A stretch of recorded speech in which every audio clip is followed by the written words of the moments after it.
patuloy na nagbibigay serbisyo, pag-asa at saya.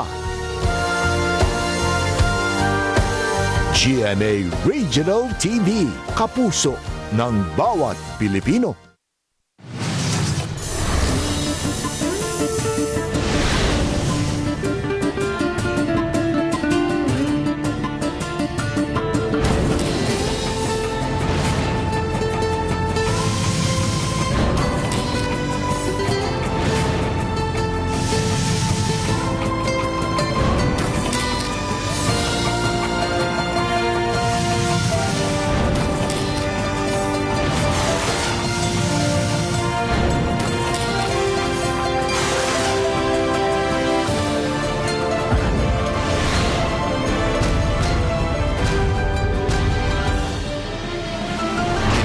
GMA Regional TV, Balitang Bisdak.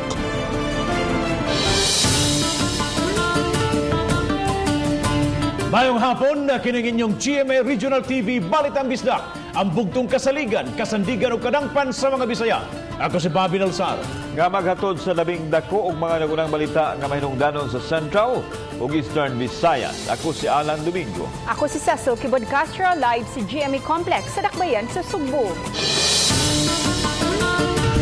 Nisaka sa 92 ang COVID-19 cases sa Talisay City. Ang nakarecover 24 na ug 12 ang namatay. Kabahin sa Vice Mayor's Office, PIO sa sangguniang panglungsod sa Mandaue City na ugdaw. Financial distribution sa mga senior citizens sa Cebu City gibalhin na sa Cebu City Coliseum ug wa na kini deadline. Sugbo ug uban bahin sa Visayas padayong makasinati og hinay ngadto sa kusog nga pag-uwan-uwan. Human makasinati og gamayng hilanat, Mayor Ahong Chan og tibok sakop sa iyang pamilya gipaswab test.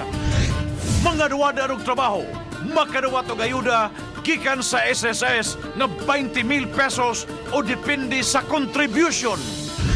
Patanong hilig sa singing contest na padayon gihapon panahon sa pandemya pinaagi sa online.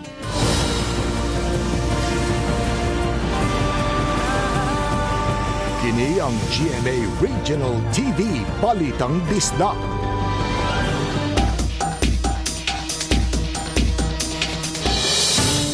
Bisa ka na ngadto sa 92 ka mga kaso sa COVID-19 sa Dakbayan sa Talisay.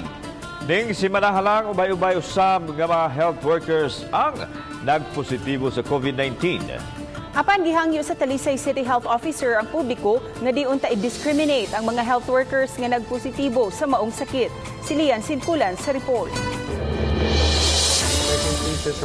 Matod ni Dr. Lino Alanzado, City Health Officer, nga paspas ang pagsaka sa mga kaso sa COVID-19 sa Dakbayan sa Talisay. Karon miabot na ngadto sa 92 ka mga kaso sa COVID-19 ang anaa sa Dakbayan. So gutong naanatoy katong mga nag-contact tracing, so among gi-swab to siya.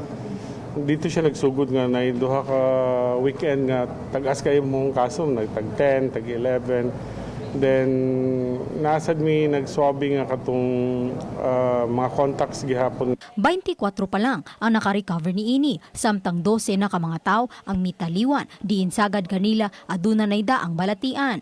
Ang barangay Tangki gihapon ang adunay labing daghang mga kaso. 25 ka mga kaso ang natala sa barangay, diin 16 ni ini ang active cases. Samtang gisundan kini sa barangay San Roque nga may 13 ka mga kaso apan may uban naka-recover na. Apan gidugang ni Alanzado ning si manahalang 11 ka mga health workers nga nagikan sa nagkalain-laing barangay sa Dakbayan ang nataptan sa virus. Mas daghan na gid kay karong lately nga ni positive sa mga health workers no kay sila mga frontliners like sa mga triage area.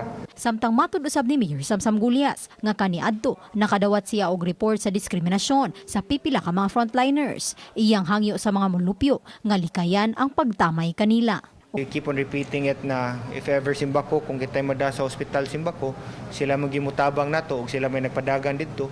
So fully will not discriminate if any of our frontliners mataptan sa COVID. Ubanan na Quiñones, Lian Singkulan, Balitang Bisdak. Lapu-Lapu City magpabiling ubos sa General Community Quarantine pagkahuman sa Hunyo 15 base sa rekomendasyon sa mayor. Si Luan Mirondina sa report. Bisan sa nasinating pagbunok sa uwan kagahapon, padayon ang mga sakop sa crisis management team, pagpahigayon og community engagement sa sitio Firing Range ug sa sitio New Lipata, Barangay Pusok. Sa naasoing barangay, partikular na sa sitio Firing Range, may 14 ka mga sakop sa usa ka pamilya ang natakbuyan sa COVID-19. Busag gihingusgan sa crisis management team ang kamahinungdanon sa kooperasyon sa komunidad aron kapugngan ang pagtakod ug pagtakboy sa uban. Aminado ang crisis manager nga medyo alarming na ang nagsaka nga mga kaso sa COVID-19 sa Lapu-Lapu City. Gani sa isolation facility sa Dakbayan, may 50 na ka mga asymptomatic COVID patients nga gipahimutang. Apan masaligon siyang makontrolar ang pagkatap sa COVID-19 kung may kasayuran ug disiplina ang matag-usa. Ning nagpadayong hulga sa COVID-19, pabiling gihimugatan sa mga health officials ang proper hygiene ug ang kanunay pagsulub og face mask aron malikayan nga matakbuyan sa naasong balatian. Kami naninguha gyud mo bitaw nagpauwan mi gahapon aron pagpahibaw sa mga tao, pag-edukar sa mga tao kay ang atong tinguha mag MGCQ. Meaning kinahanglan masaka-saka ng atong status aron makabalik-balik na o makabalik na og panabahong uban. Karong adlaw, gikatakdang magtigom ang IATF aron hisgutan ang rekomendasyon alang sa ipatumang community quarantine classification sa matag Dakbayan pagkahuman sa Hunyo 15. Kung tugutan ng LGU nga makahukom, buot ni Mayor John Ahong Chan nga magpabilin sa GCQ ang Lapu-Lapu City. GCQ lang sa target may kay naman tayo na kita good no with the contact tracing and there are some cases magud may may mga cases sa mga igo sa positive na to na they are working in some of them are working in the company ato patong i-trace no. Ang magbuot kung unsang type of quarantine dili na ang LGU kundi ang IATF. So maghuwa ta unsay decision sa IATF ug unsay status sa Lapu-Lapu by June 15. But kami lay pagbuton, we're hoping na GCQ lang unta. Uban ni Godfrey Rilien, Luan Mirondina, Balitang Bisdak.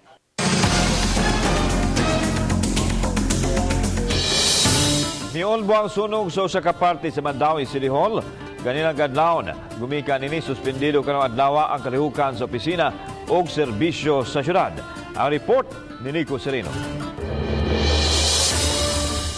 Alas 2:49 kaganihang kadlawon gialarma ang sunog sa ikaduhang andana sa Mandawi City Hall. Daling na isa paingon sa second alarm ang sunog nga milamoy sa bahin sa Vice Mayor's Office, Sanggunian Panglungsod ug Public Information Office. Alas 3:20 sa kadlawon na kontrolar na hinuon ang kayo ug wala makakatap sa ubang parte sa City Hall.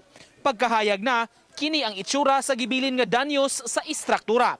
Nangagusbat na ang pipila ka kabtangan sa sulod, lakip na ang kisame. Gibalikan sab kaganihang buntag sa fire investigator ang dapit aron mohipos og dugang ebidensya nga ipadala sa kauluhan aron matest.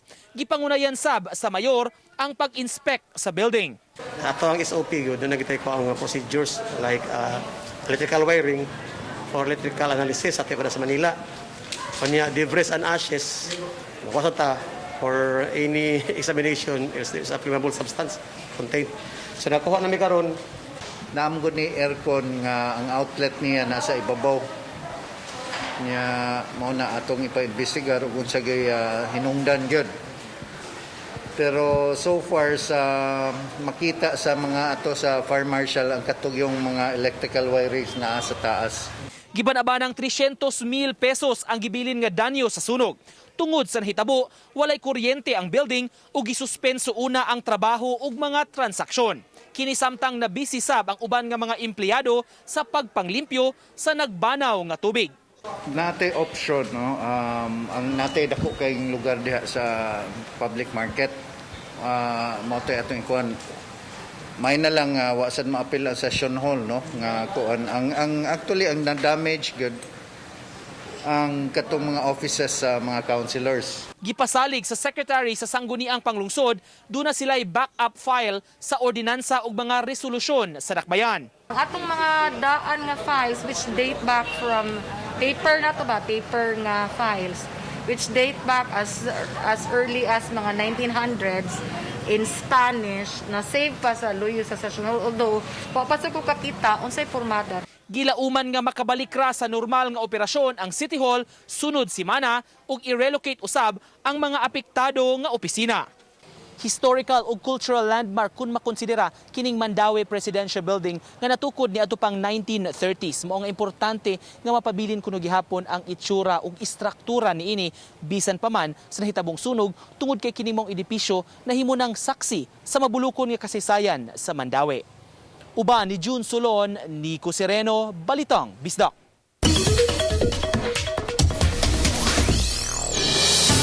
Gawa sa COVID-19, ani ay laing bangis nga balatian nga angayang bantayan mao ang dengue nga mitakboy sa kapin 8,000 ka mga tawo dinhi sa Central Visayas. Ang pagsaka sa kaso posibleng adunay kalambigitan sa pagstay at home sa mga tawo nunot sa gipatuman nga protocol. Aniya ang report. Sa record sa Rizzo 7 sa Department of Health, adunay 8,724 ka mga kaso sa dengue. 31 nini ang namatay. Kini sukad sa Enero 1 hangtod Hunyo 6, nining tuigang adunay 2.34% nga pagsaka itandi sa susamang period sa miaging tuig.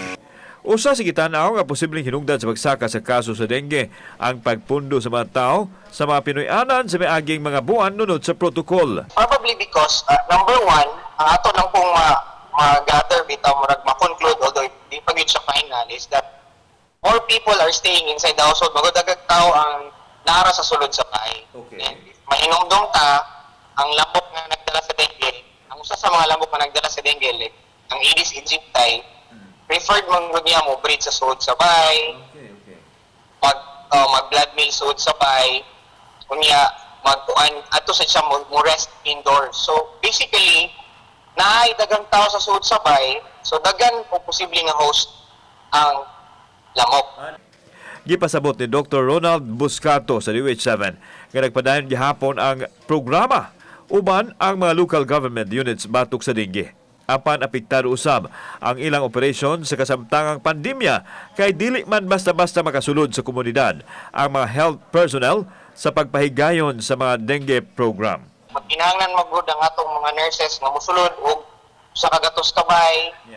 Ilang i-check ang mga pwede nga kapangitlugan sa lamok. So kani siya wala na sad namo gi-enforce gyud karon kay number one, if you're trying to avoid possibility nga masimako magkatag ang COVID ug samot. So wala tay complete data karon regarding sa vector. So di ko ka istorya kayo kung unsay behavior sa vector. Padayong giawhag sa DOH ang katawhan sa pagmatngon aron malikay sa dengue. Awhag usab sa DOH nga kanunay limpyuhan ang mga dapit diin nagpundo ang tubig nga sagad maoy itluganan sa mga lamok. Kauban si Marlon Melgaso, ako si Alan Domingo. Balitang Bisdak. Pinakamakawani sa pribadong sektor na nawala og trabaho atol sa pagpatuman sa enhanced community quarantine. Subay nini adunay gitagana nga mga benepisyo ang SSS sa alang kanila. Adunay live update si Fee Marie Dumabok. Fem.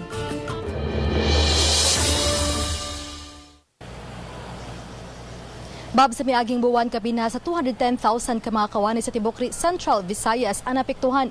Usan ini tungod sa temporary closure, ang uban tungod sa pagpatuman sa flexible working arrangement ug ang uban tungod kay nataktak gyud sa ilang pagpanarbaho. Kini kun basihan ang data sa Department of Labor Unemployment Condoli 7. Gawas sa Social Amelioration Program nga ubos sa DSWD, Camp Dol-Aka paguban pa sa Doli 7 ug uban pang ahensya sa gobyerno. Ang Social Security System kon SSS, aduna sila gihatag nga unemployment benefit nga giapod-apod alang sa mga apektadong kawani. Labing dako nga madawat 20,000 pesos depende sa bracket sa contribution sa SSS member. Gikinahanglan lang nga may certification gikan sa dole nga nawad-an siya og trabaho tungod sa pagtakop siyang opisina. Usa na niini tungod sa COVID-19. Wa pa siya 60 years old. Okay? Kunya nakabayad siya at least 36 monthly contributions niya ang 12 months ana, which should be in the 18-month period immediately preceding the month of involuntary separation. Giangko ni Lotchel Tanyez tig pamaba sa $7 nga sugod itong Hunyo 1 gamit ang revised form ni kolekta sila pagbalik sa gidaghanon karon sa mga kawani nga nawad-an og trabaho ug ang uban nga napaubos sa flexible working arrangement. Okay, we are using now a different kind of form, revised na siya. Ang return to work form, nag-implement gihapon og flexible work arrangements katusang di na gimadati ngali nag-retrench na. Sa dakbayan sa Sugbo, gitug-an ni Eric Coronado ang SSS Cebu branch head nga adunay 23 ang misubiter og application alang sa unemployment benefit atol ning GCQ. Samtang ablima na ang ilang buhatan alang sa mga walk-in transactions, apan alang lang kini sa mga mobayad sa contribution ug sa loan. The other transactions are through Dropbox. Yang atong Dropbox na sa main entrance both in a Dropbox. Now within 24 hours, they will receive notifications or it's either text or call from our frontliners who are handling these Dropbox transactions. Adunay hinuoy gitagana nga mga hotlines ug mga email ads nga mamahimong mapangutan-an sa mga sakop sa SSS. Samtang karon Hunyo 15 ang deadline sa pagbayad sa SSS, human nga napupos ng moratorium sugod nito Pebrero hangtod sa Mayo.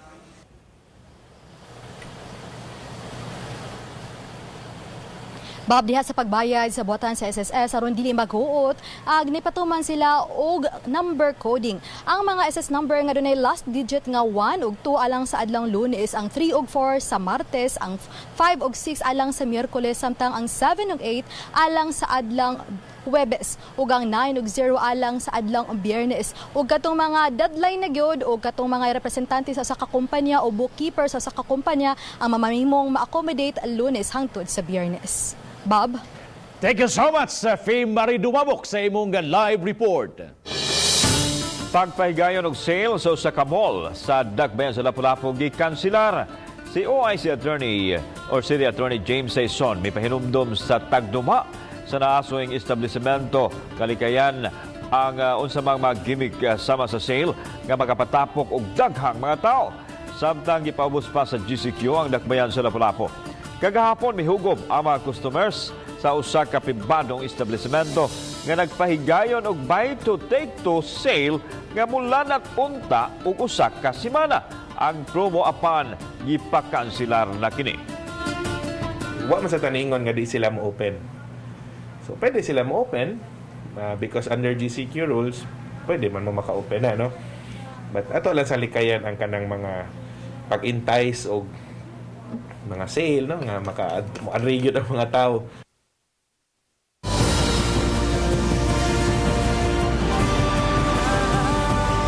Kini ang GMA Regional TV Balitang Disda.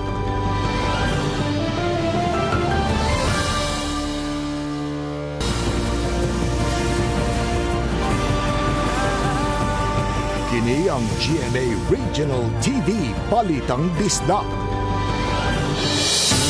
Pagapod sa mga financial assistance alang sa mga senior citizens o nga wide deadline samtang City Hall na masangil lang may misagwag og sayop nga informasyon kabahin sa deadline sa pagapod sa mga cash assistance nga misangpot kini sa pagbaha sa mga senior citizens ngadto sa City Hall. Ani ang report. Hanayog hapsay ang pagpangapod-apod sa financial assistance sa mga senior citizens sa Dakbayan sa Sugbo karong adlaw sulod sa Cebu Coliseum. Sukwahi kini sa ilang pagdagsa gahapong adlaw sa Cebu City Hall. Gitataw sa Office of the Senior Citizens Affairs kun OSCA nga way gitakda nga tagal ang paghatag sa tulo ka buwan nga cash aid. Namasangil si Jeffrey Ocampo, ang Executive Director sa OSCA, nga may mipakatap ug sayop nga kasayuran sa deadline nga mao hinungdan nga mihugop ang mga senior citizen sa City Hall gahapon. Ang senior citizens mahingtungdan nga maora bagay dali gid maigo ni atong virus. So I'm praying for those people behind the what we call sabotage, no? I know God will expose their hearts and God is so powerful. If they're not afraid of God, ako mahadlok igos Ginoo. Tungod kay naghugop naman, gihatag na lang sa USCA ang cash aid aron aduna sila'y madala inig pauli. Apan mamahimo ra gyud untang makuha sa sakop sa pamilya nga gi-authorize sa senior citizen beneficiary. Kining 75 anyos nga lulo ang miadto personal nga mikubra kay wa siya masugo sa ilang balay. Wala pa. Tuhawin pa. Kaya ako man din ang makuha. Wala pa, nasa gawas man sila sa Mindanao. Gipasalig ni Ocampo nga makakubra ra gihapon ang mga senior citizen nga naatlan sa lockdown sa ubang dapit sa lalawigan. Ang kanang June 15, it's only for the house-to-house distribution. Pero we still have to extend. Especially mga lockdown concerns. Ato naman ang naamnas executive order ni Mayor nga ang mga lockdown concern, we are still giving them ample time to receive the money. Nagpadayon usab ang house-to-house distribution alang ni atong makahuwat. 92% na kuno nga na-distribute ang financial assistance sa mga senior citizens. Kauban si Marlon Melgaso, ako si Alan Domingo. Balitang Bisdak.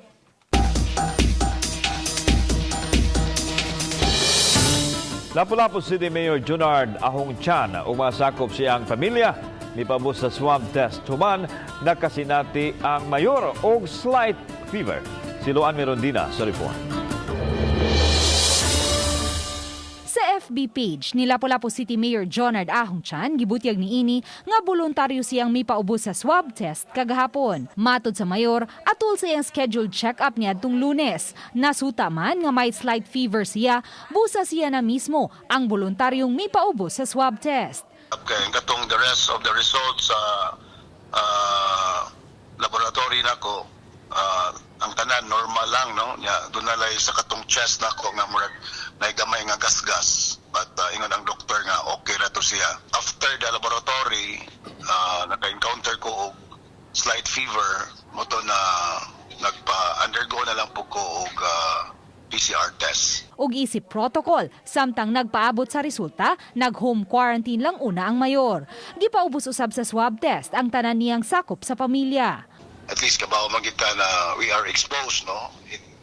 Sa ato ang trabaho nga adlaw-adlaw, so we never knew na watakibag naka-encounter tag mga asymptomatic. Kinina ang ikaduhang higayon nga nagpaubos ang mayor sa swab test. Kahinumduman, Abril 15, nagpaubos usab sa swab test ang mayor human usa sa iyang mga department heads ang nagpositibo sa COVID-19.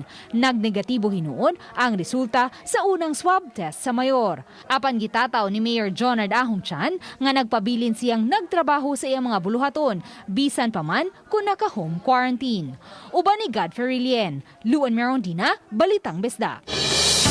Siyam ka mga individual gikan sa Palawan ang gisikop sa mga otoridad dihang misuway kini pagsud sa Bohol. Ang ilang pagpaingon sa lalawigan na sayran sa Badjao Tribe Chieftain maong gireport niya kini sa mga hingtungdan. Pasado alas 7 sa gabi ni atong Lunes dihang nakita sa Tagbilaran Entrance Channel ang bangka nga gisakyan sa mga siyam ka mga Badjao, lakip na ang usa ka 5 anyos nga minor de edad. Gikan sila sa Palawan ug wa sila gipakita nga mga papeles sama sa medical certificates ug travel orders. Upat kanila mga Badjao nga nagpuyo sa Badjao Village sa barangay Tutolan, Dawis. Miadto sila sa Palawan ug didto na naaptan sa lockdown. Dihang nakadesisyon silang mupauli na sa Bohol, mikuyog kanila ang laing 5. Nunot niini diretso silang gipahimutang sa isolation center sa Dawis alang sa 14-day mandatory quarantine.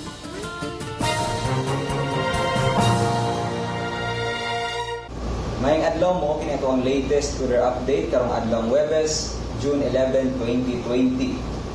Ang low pressure area nga ato ang gibantayan ana na karon sa 65 kilometers east-northeast sa Daet, Camarines Norte.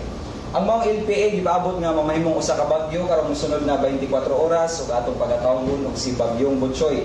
Sa laing bahin ang ihang trough or extension sa mga LPA ingon man ang southwesterly wind flow may nagapekto karon sa tibuok Visayas area. O tungod niini, ang Metro Cebu apil na ang tibuok Central ug Eastern Visayas makasinati sa madagumon na kalangitan ug dunay mga katag na mga kasarangan ngadto na sa kusog ng mga pag-ulan ingon man mga pagpanuglog ug kilat. Sa Western Visayas ug Palawan area, mas kusog ng mga pag-ulan ang gipaabot. Diin posible ang mga kalit ng mga pagbaha ingon man mga pagdahili sa yuta. Samtang para sa atuang sitwasyon sa hangin ug sa kadagatan, tungod sa kalayo na sa atuang low pressure area, diri sa Visayas, kasarangan nga hangin gikan sa bagatang kasadpan ngadto sa kahabagatan, may nagapasulabi din atuang kadagatan, pabilin gihapon kasarangan ang mga pagbalud. Para sa dugang update, isitahan lang ang mga website bagong.pagasa.dost.gov.ph, ingon man ang mga social media accounts. Dinhi na lang kutob, gikan diri sa Mactan, ini si Romeo Aguirre, o para sa Balitang Bisdak, may hapon.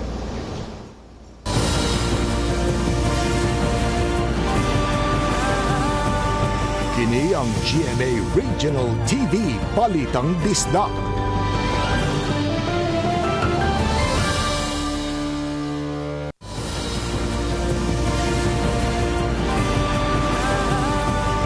Kini ang GMA Regional TV Balitang Bisdak. Karon nga daghan ang mga negosyo ang nagbukas pagbalik taliwa sa status sa General Community Quarantine o GCQ sa Mandawi City, sub-usab ang gihimong inspeksyon sa taga City Hall aron masigurong matuman ang mga health protocols. Anang report ni Nico Serino. Sa pagbalik operasyon na sa daghan nga mga business establishments sa Mandawi City, buot masiguro sa syudad kung istrikto ba sila nga mipatuman sa tanan nga mga lagda. Mao nga subsob ang inspeksyon nga gihimo sa mga departamento sa maong mga establishmento. Nangunay sa inspection ang taga Business Permit and Licensing Office kon BPLO, Treasurer's Office, City Legal Enforcement Unit ug kapulisan. Lakip sa ilang tan-aon kung doon na ba'y special permit to operate ang mga kompanya ug mituman ba sa mga health protocol. Ang mga negosyante sa Mandawi misunod gyud sa atong mga gipatuman ng mga lagda, especially sa katong health standards. In fact, some of the businesses have required nga mag-test ang ilang mga employees. Sa datos sa BPLO, may muabot na sa 3,181 ka mga negosyo sa Dakbayan nga naisyuhan nila og special permit to operate o buot pasabot maunay mibukas karon sa ilang negosyo. Musumada kinitanan sa mga 73,000 ka mga empleyado nga nagbalik trabaho na. May uban pa hinuon nga mga negosyo nga wala pa mubukas, ang uban nagproseso pasab sa ilang permit. So far, nindot kayo ang outcome. Majority of the businesses nag-follow gid sila sa atong minimum health standards kanang mga social distancing, mask. Uban ni June Solon, Nico Sereno, Balitang Bisdak.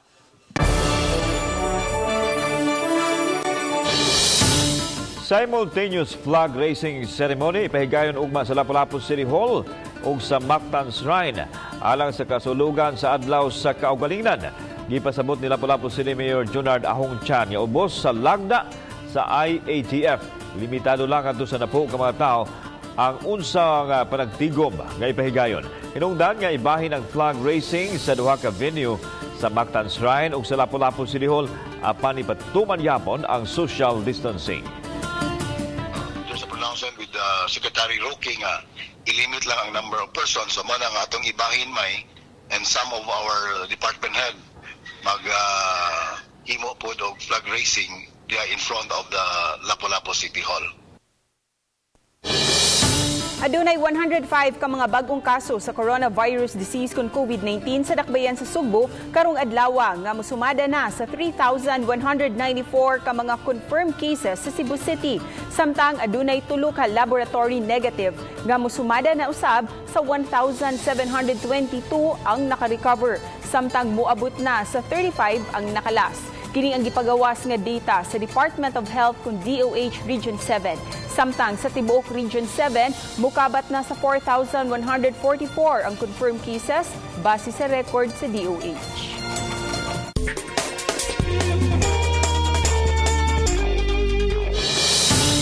Diha sa pagsulay, masukod ang creativity kung napagmamugnaon sa matag tao sa pagsagubang sa maunsamang hagit sa kinabuhi. O sa labing lisod kung ang naandan nimong kinabuhi ana sa pagsalmot o mga singing contest o tapok-tapok. Apan bisan panini, makapadayon gihapon ka kung unsa may imong naandan. Kung unsa kini atong tutukan, pinagi sa report ni P. Marie Dumabo. Kung Gustuhon gyud adunay daghang pamaagi.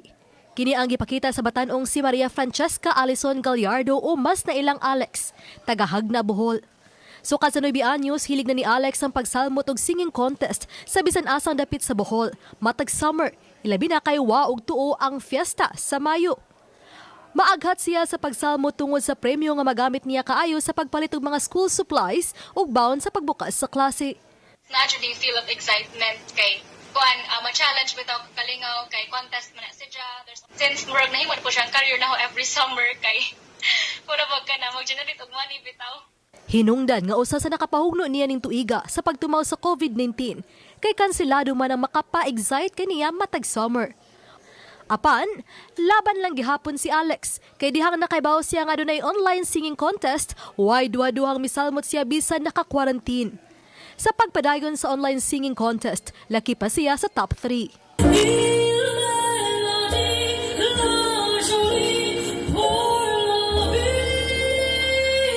Especially in these trying times, kuan na siguro, magamit jud nato atong kuan, the way nga mo compromise ta og things and adjustment. In every struggle, there's always another opportunity. Moran. Usa lang si Alex sa minilyon nga nangindahay nga mabalik ang tanan sa normal. Apan anda mo sab siyang musagop sa kun unsa may new normal. Uban ni Cleofer Lumayag, ako si Famary Dumabok, Balitang Bisdak. Mga kapuso, inyo makita kining maong episode sa official website sa GMA Regional TV sa www.gmaregionaltv.com. Bisitahaw usab ang atong official YouTube channel GMA Regional TV ug i-click ang subscribe button alang sa mga init ug mga nagunang mga balita ug kasayuran gikan sa mga rehiyon.